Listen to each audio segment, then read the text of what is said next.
Why is it so easy to donate but so hard to volunteer? In this video, I want to show you why you should consider adding friction purposefully into your process. Let's get into it right now. My in-laws inspired this story. They are retired and they're interested in volunteering at the Humane Society. I got a call from my father-in-law asking me basically, why is it so hard to get in and volunteer? He knew I wrote a book on timing and process. He's like, why on earth is this so frustrating? So this is the explanation I gave him, and I thought it was valuable for you. And I want to talk with you in this about how we can actually build that kind of friction purposefully into our product sequence and the marketing process, the sales process, and even the product use process to actually increase engagement with our product. So let's talk about this a little bit and first talk about how easy it is to donate. This is obviously the Humane Society of Collier County in Naples, Florida, where we all live. And if you notice here, I just want to show you the website a little bit. There's a matching challenge right now for Lizana.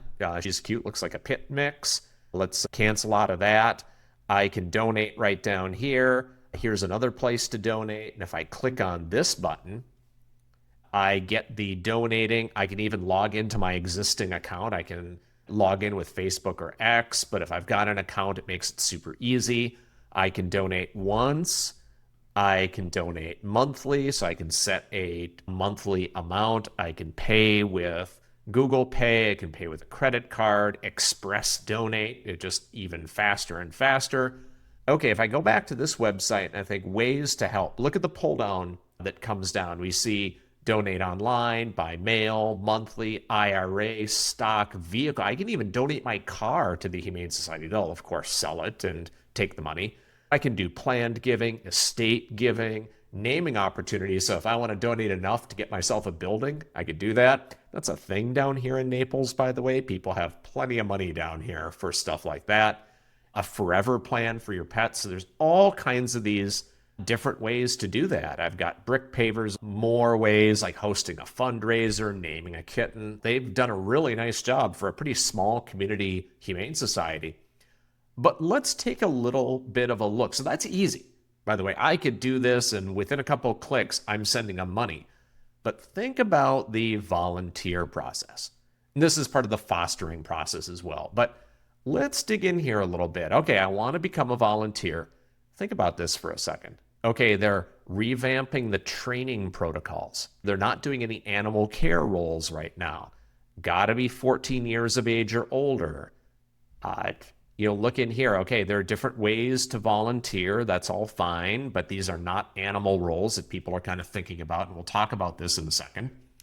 What does this onboarding look like? Okay, first things first, I've got to do a liability waiver.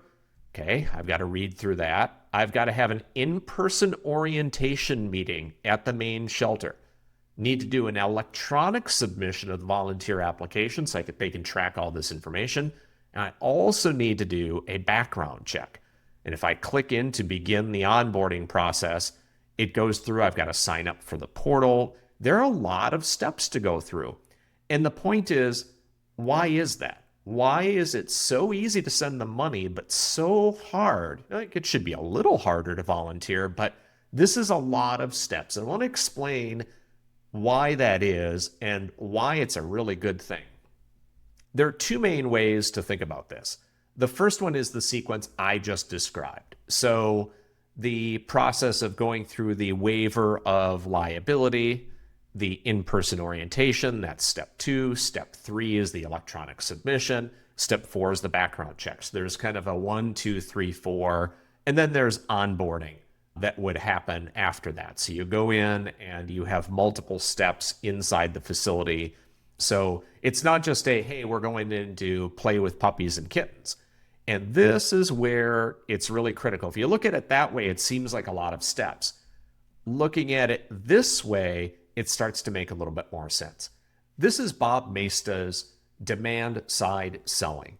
Basically, it comes from the Clayton Christensen jobs to be done framework, which essentially he was a Harvard professor, kind of a giant in the innovation field, who essentially said that customers hire a product to do a job for them. This is the classic story of people aren't buying a quarter-inch drill bit, they are buying a quarter-inch hole. The whole idea is they don't really care about your product, they care about the result that they want. What Bob did is he took that a step further and started to think about what is the process that we go through as customers when we are thinking about that hiring process. We are going to hire the product to do a job for us. In this case, I am hiring the Humane Society to do the job for me, and the job that I want is volunteer. My in-laws in this case want to be volunteers. So this is the process we go through when we are thinking about the hiring process. We start with kind of first look, kind of that first thought, just kind of an idea of this kind of pops into our head. We see an ad, we take a dog out for a walk that's a neighbor's, we do some cat sitting, whatever the case may be. I first start to think about it. The next step, and this could be some amount of time later, it's not just that it happens right away, this could take time. There's a passive looking phase. That way, okay, if I'm starting to think that I might need a new car, for instance, I start to notice new cars a little bit more. I haven't gone to Consumer Reports or Kelley Blue Book. I haven't visited a dealership. I'm just looking at cars out there and I'm trying to figure out which of those cars might work for me. And I haven't really thought about it much. It's kind of in the back of the mind, not in the front of the mind. That's really the difference. In this case with my in-laws, the passive looking phase is, okay, we're kind of talking about it a little bit. You know, they talked with us a little bit about this a couple of months ago. Like, hey, we're thinking about the Humane Society. You know what? We might do that in the future. Okay. Step 3 is active looking. Active looking is figuring out, okay, well, what are my options?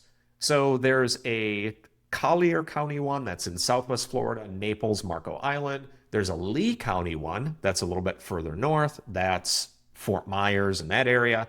Then there's kind of Sarasota that goes up a little bit further. There are multiple Humane Society locations. Which ones want volunteers right now? Which ones don't? That's much more of an active process. If you were buying a car or if you were buying a tool, what you're doing at this point is you're actually going online and you're looking at the options. You might go to Home Depot. You might look at different tools. You might go to visit different car dealerships. This is a very active phase where you are beginning to collect options. And then finally, the deciding phase is the sales process for us as innovators. This is where the transaction happens and people are deciding among their options to choose yours and to move forward.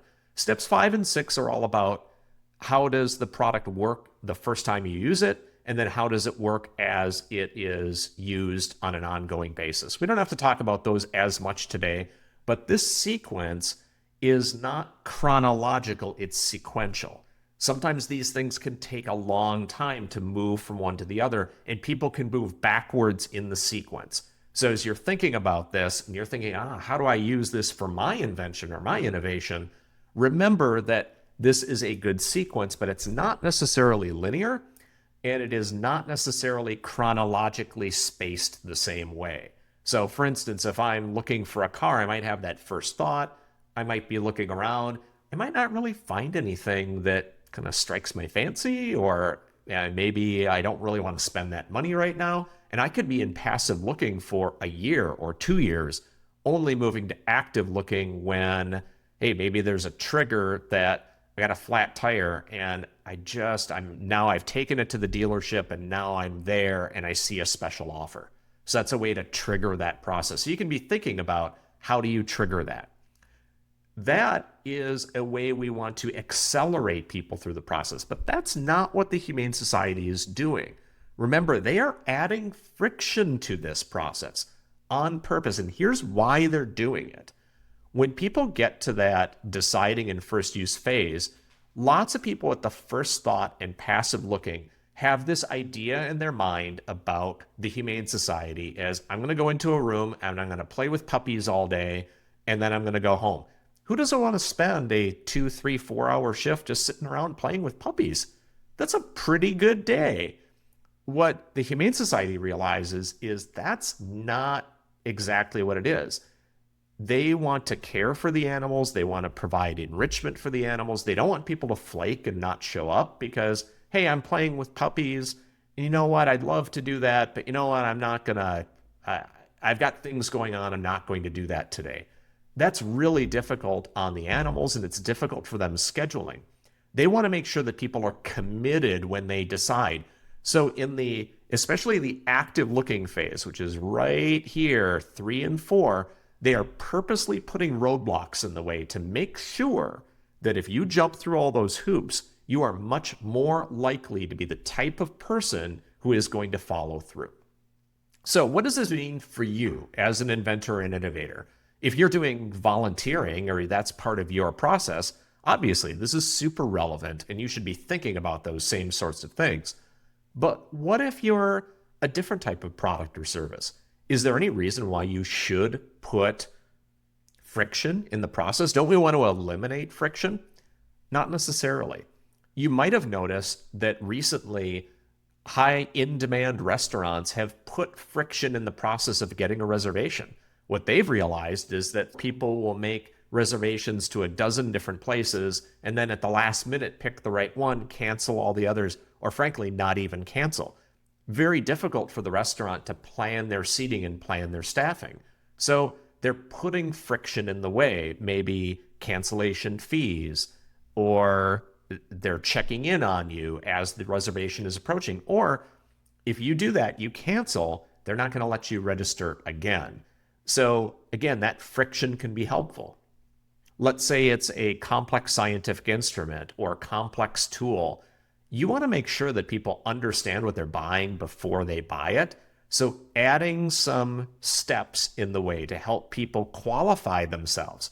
Do you actually know how to use this product? Because if we send it to you and you get it and you either hurt yourself or you say, hey, I got this product and it didn't work because you didn't know how to use it, and you get a bad review on Amazon or people are unsatisfied, that's not a good idea. You would rather be in the position where you didn't make the sale than make a bad one. But even simpler products could use a little bit more friction in the process. I think we've made things too simple over time. We have removed too many of the steps. Let's say that you're selling something easier, maybe an adjustable wrench or a tie-down strap. These are some examples from the Invent With Me community. Love those. You'd be surprised how many people buy products and they never even open the box. They just sit in the corner somewhere. They sit on the shelf or they're in the garage.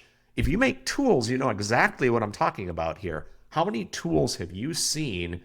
You've gone out to customer sites and you've seen the tool on the shelf and it looks pristine, like they've never really used it. What you want in your product is that people are using it, not just that people bought it. Yes, we all like that top line revenue, but when people are using the product, it is more likely that they are going to be willing to buy another product from you, or that they're going to buy that product again when it wears out, or you can sell them additional things. You have more value from customers that are using your product. You'll get more feedback on the use of that product. You'll be able to improve that product. If people buy it and it just sits there, yes, you've made the sale, but it's a short-term benefit, not a long-term benefit. A few of the easy things you can do. Make sure that you are including training materials. If people have to wait for your product in the mail, or they're getting it on Amazon and it's going to be a few days and you get that information, ask them to sign up to get training materials, do the videos, make sure that people are seeing how to use the product and how it's going to benefit them. The more things you can do to help people understand what the use of that product is going to look like and how they are going to be successful when they do it, that's that first use. How are they successful right away? And how are they going to be successful on an ongoing basis? Communicating up front is another example on what does use look like. What is the type of person who is going to be doing this a lot? So in the case of that tie-down strap, the people who want to be buying that and using that consistently are the people that travel a lot, or that, they're doing camping, they're doing RVing, and they need to tie things down. those are the people who are going to be using the product and really putting it through its paces. It's not that you wouldn't want someone to buy this in lieu of a bungee cord, but really, are those people really going to get a lot of incremental value from that? Some, for sure, but the people you really want are the people who are going to be using the product consistently over time. That's where you're going to get your best feedback. It's where you're going to get your best testimonials. It's where you're going to get the best ongoing sales potential. So when you think about your product and your process, remember the story of playing in a room with puppies and kittens. There's a difference between donating and volunteering. Add purposeful friction in the process to make sure you are getting the best possible buyer. That's it for this video. If you've got your own story about or your own ideas on how to add friction into the process or question, drop them into the comments and I'll answer them, or I'll do another video just on that. Until then, see you on the next one.